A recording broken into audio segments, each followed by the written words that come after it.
Assalamualaikum warahmatullahi wabarakatuh. Di sini saya Albina Jasmine dengan NIM 192231088 akan mempresentasikan hasil analisis data konsumsi pangan menggunakan metode dietary history. Berikut merupakan pendahuluannya. Dietary history itu merupakan metode penilaian konsumsi pangan yang retrospektif yang mengukur konsumsi pangan dalam jangka waktu yang relatif panjang ke masa lampau. Untuk pengumpulan data di sini oleh wawancara enumerator terlatih untuk mengumpulkan data pola makan, frekuensi konsumsi, ukuran porsi, dan jenis makanan yang dikonsumsi. Kelebihan dari data history di sini yaitu informasinya lebih komprehensif mengenai pola makan individu, dan juga namun keterbatasannya itu tergantungan pada daya ingat responden, waktu wawancaranya lebih lama, dan juga kemungkinan akan terjadi bias dalam pelaporan asupan. Selanjutnya data responden di sini, data dari history diambil pada tanggal 14 Oktober 2025 oleh responden Cista Adelia, dengan lalu menghitung total energi harian dengan mempertimbangkan IMT dengan rumus BMR Haris Benedict, lalu juga SDA, dan juga mempertimbangkan energi aktivitas fisik sehingga dihasilkan hasil 2891 kekal.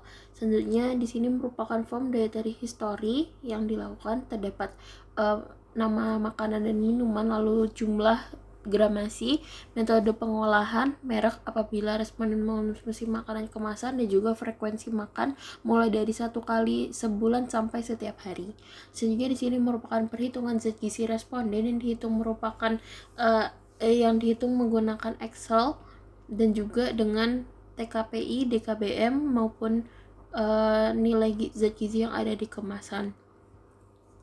Di sini merupakan analisis zat gizi responden. Untuk asupan energinya itu energi intake dari responden Cista Adelia ini sebanyak 561 kekal, dan juga untuk persentase dari WNPG-nya itu 19% dan pada kategori defisit berat karena di bawah 70%. Lalu untuk asupan makronutriennya di sini semuanya belum memenuhi, begitu pula dengan asupan mikronutriennya belum memenuhi juga untuk kalsium, besi, vitamin C, dan natrium.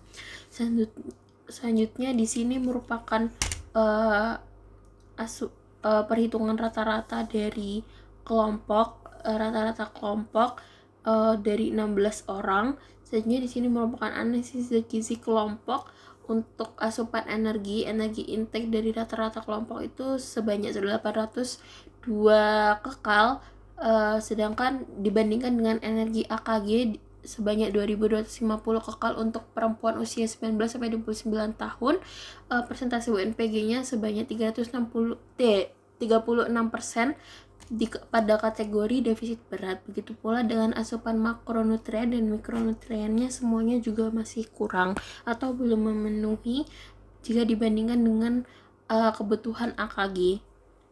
Selanjutnya untuk perbandingan asupan responden dan kelompok di sini masih lebih banyak rata-rata dari asupan kelompok, meskipun juga dari asupan kelompok dan responden ini masih sangat rendah dan juga semuanya itu defisit dan kurang, sehingga dapat ditarik kesimpulan bahwa keragaman pangan dari responden maupun kelompok di sini masih sangat kurang.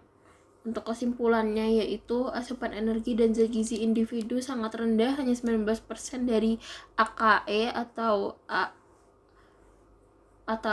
yang defisit berat, lalu asupan makronutrien dan mikronutriennya juga belum memenuhi AKG, semua berada pada kategori kurang. Pada tingkat kelompok juga rata-rata asupan energi hanya 36%, sehingga defisit berat.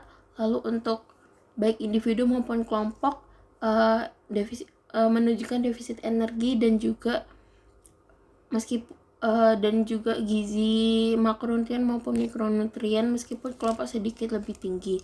Perbandingan individu dengan kelompok itu, individu memiliki asupan lebih rendah untuk semua zat gizi, namun keduanya sama-sama defisit.